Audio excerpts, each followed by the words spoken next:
And moving on to 13, we have the Oklahoma City Thunder, a team that were 49-33 last year. They're just going to take a way step back. Like we said, they acquired some pieces here, a lot of draft capital, but those draft picks aren't playing. They're worth nothing right now during the regular season.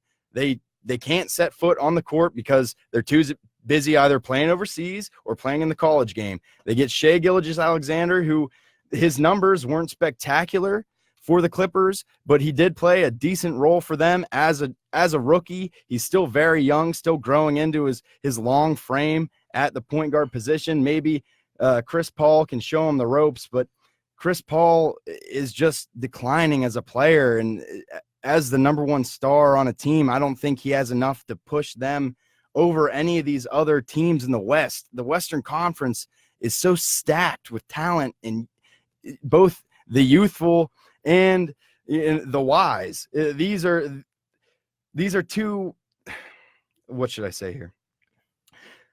The West is just chock full of absolute ballers, I guess is what I'm trying to say.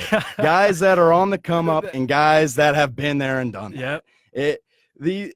These teams are no joke here. And whenever you're trotting out CP3, who's got a bum knee every other game, and Danilo Gallinari as your second star, I guess, in air quotes, like, I just don't see it happening. I'm not a big fan. I'm not a big fan of Billy Donovan as their head coach. I wasn't a big fan of the hire whenever they brought him in from Florida. I don't think he manages talent well, and I think he's way in over his head. I think the college game was suited more towards his level. He was a high-level recruiter, and in game he was all right. But as far as the NBA goes, I don't think he has the stuff, man. Yeah, I agree with you. And here's a Thunder team. We touched on it earlier in the show. You just don't have the star power like you did before to compete in the West. And when they did have the star power, they were the 6th seed, the 8th seed. You're not going to do that this year. They're not winning 49 games like they did last year. You got Chris Paul, Danilo Gallinari, who we've spoken a lot about. You still got Steven Adams in the middle. He's a grinder. He might honestly be gone at the deadline this upcoming season. And then guess who else they got on this team? Mike Muscala. Oh, Moose.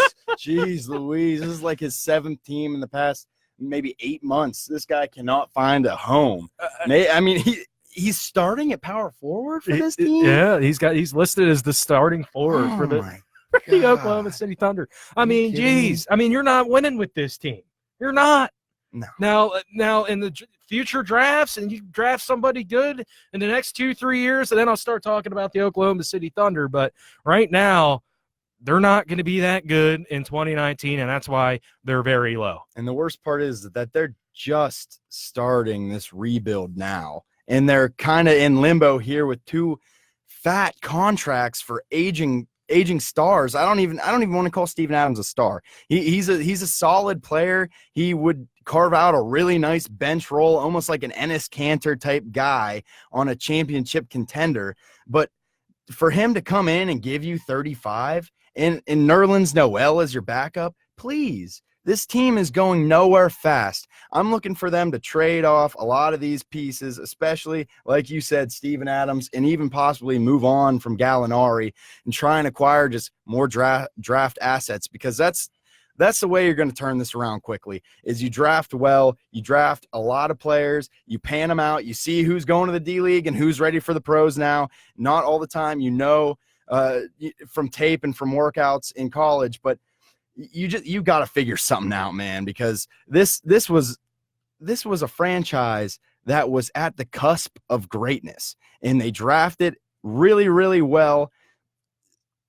And now they're dealing with aging stars. They're dealing with low talent, really low potential guys other than Gilgeous-Alexander and maybe Dennis Schroeder, who's on a fat contract as well. So these guys are just going nowhere fast. I'm not a big fan of this Thunder team, and I definitely see them taking a huge, huge step back this next season.